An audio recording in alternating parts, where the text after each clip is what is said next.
How's it going, everybody? Hopefully, we're enjoying your Thursday afternoon. Joining me for some Packers draft talk is my friend from across the sea, somewhere across the world. I don't know if that's a correct saying, but he's somewhere not in America. Dara, am I saying that right? You got it. I don't know. It looks like Daire, as in Jair Alexander, and I didn't even know how to pronounce Jair's name for the first few years. I was saying Jair, but Dara here. So, what country do you live in? And thanks for coming on. Pleasure to have Joey. Thank you. Hmm. I am from Ireland, and Okay. it is green here. And I mean, no Yeah. better team to support, I guess. So, Yeah, it's great to see the international. So, before we get to draft talk, I just want to ask you, how did you decide you wanted to be a Packers fan? Because I know a few international fans, they have some interesting stories. So, what's the origin behind this here? I actually started the first time I started. It's weird. The game here has sort of grown with me. When I Hmm. started out, there was one show every Saturday night, and it showed last Sunday's games, Oh, and it just happened to show the Packers Bears Randall Cobb, yeah. that Oh, fourth, and that whole play that just made me say that is my team, because I was always thinking I need a team to yeah. support, and ever since then it's been all Packers. That's incredible. So, do you know any other Packers fans there in Ireland? Yeah, you'd be surprised how big the game is over here. I mean, Mm, the fans are pretty diverse. Um, you've got fans of all 32 teams, really. The yeah. Patriots, Dolphins usually get a big crowd over here. So do the Mm. Packers, to be honest. But yeah, there's plenty of Packers fans I know over here. Loads. You see the UK and Irish Packers, for example, they're all over the Hmm. place here. That's incredible. I love that story because yeah, my buddy Mark who lives somewhere in the UK. He became a Packers fan because I think he either placed a bet on Super Bowl 45 or something like that, and he stuck with him. So it's amazing that you stuck with that. That's commitment right there. Um, so let's get to talking some draft here, though. 7 days away exactly today. So let's just start off because in past year's draft. I mean, first of all, I used to pay a lot more attention than I did this year. I literally, my dad brought home this giant dry erase board. I'd have my big board up there. Not only have I changed with the times a little bit, and I just keep it on an Excel sheet now, but also I just, I've just after those first few years, I was kind of like, man, um, you spend all this time, and especially with the Packers, are usually picking late 20s. There's never like you get so obsessed with like 5 or 10 prospects, and then they never get picked by the Packers outside of Josh Jackson for me. Is there a certain player this year with you that you a draft crush per se that you'd love to be with the Packers? Always get the draft crushes, and they always let you down, don't they? Yep. For me, there's that little part of me that just wants Caleb Farley.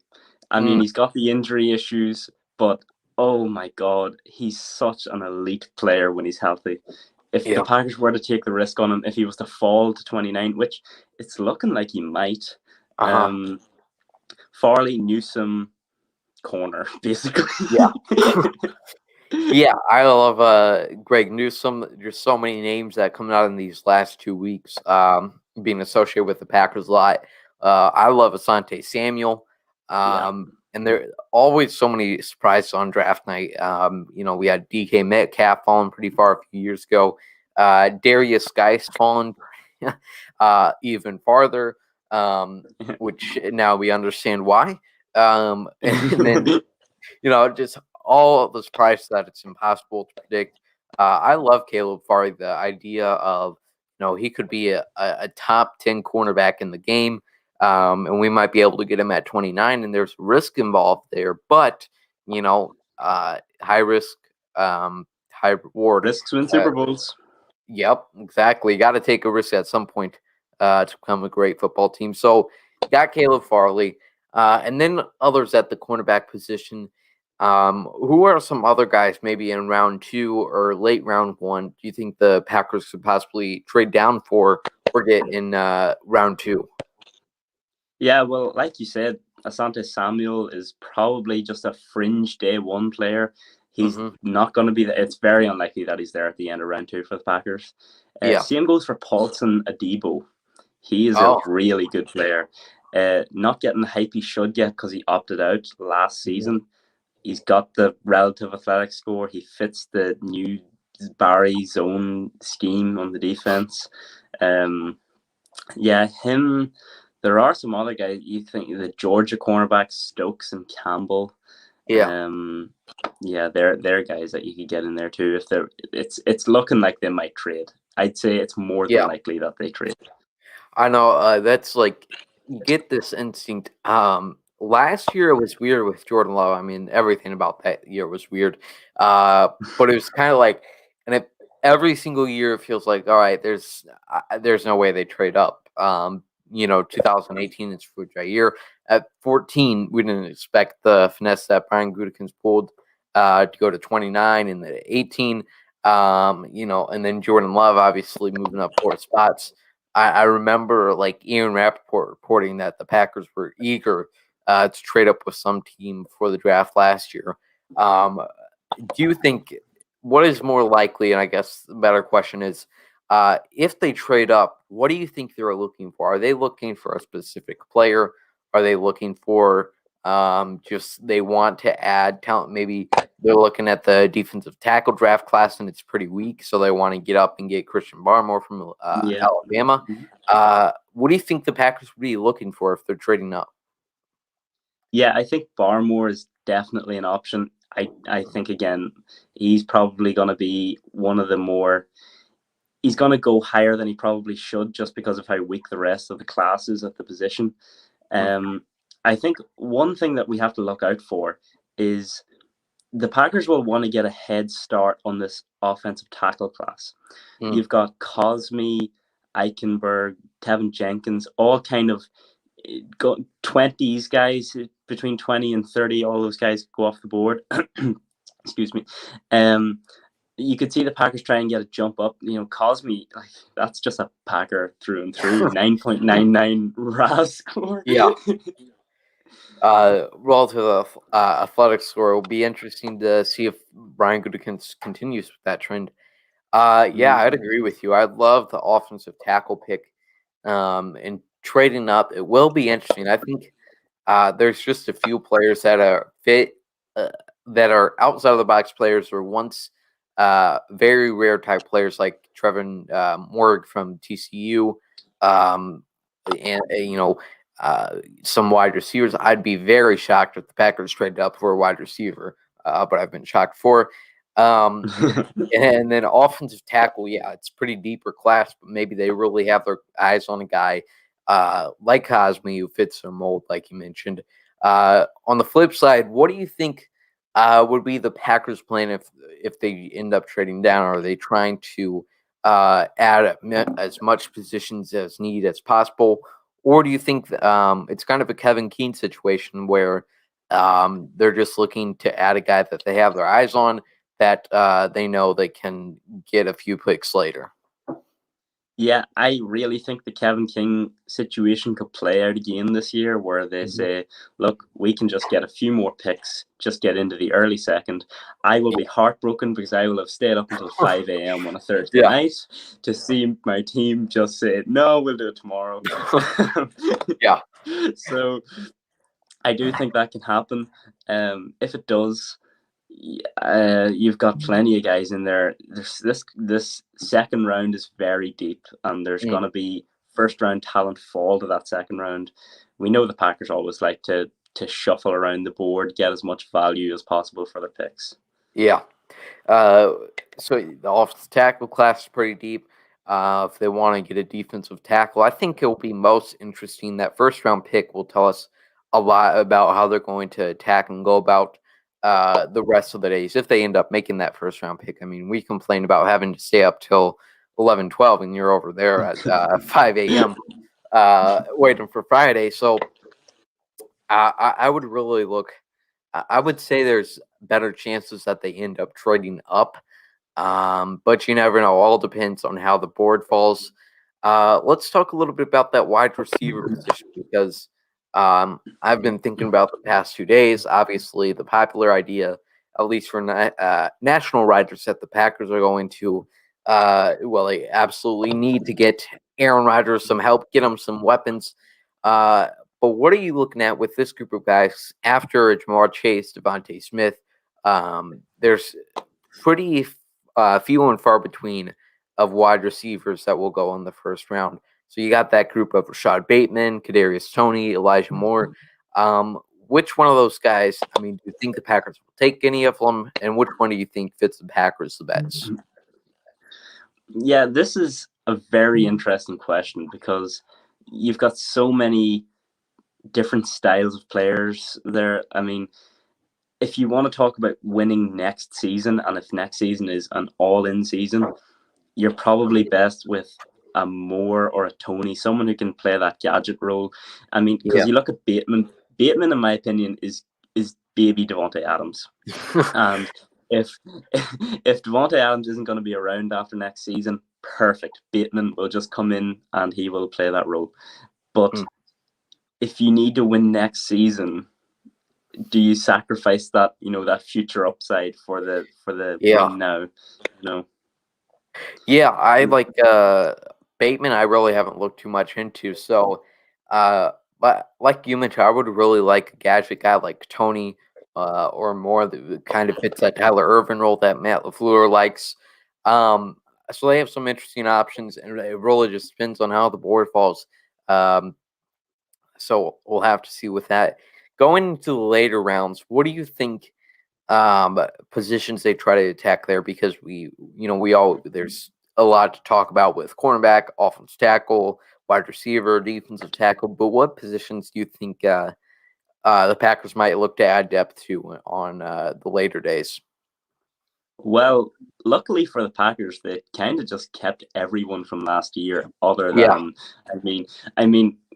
I think it's the top 15 offensive players in snaps. They lost one in Corey Linsley. Top 15 defensive players in snaps. They lost one in Christian Kirksey, who, I mean, thank God, maybe a benefit to lose them, Yeah. So, I mean, yeah, those will be positions that need to be addressed. I mean, they still have the three interior linemen left from last year, but I mean, you've got Creed Humphrey. If he was to fall, it would be great if he was to fall to pick 62. He will be one of the best centers in the NFL. Just plug and play.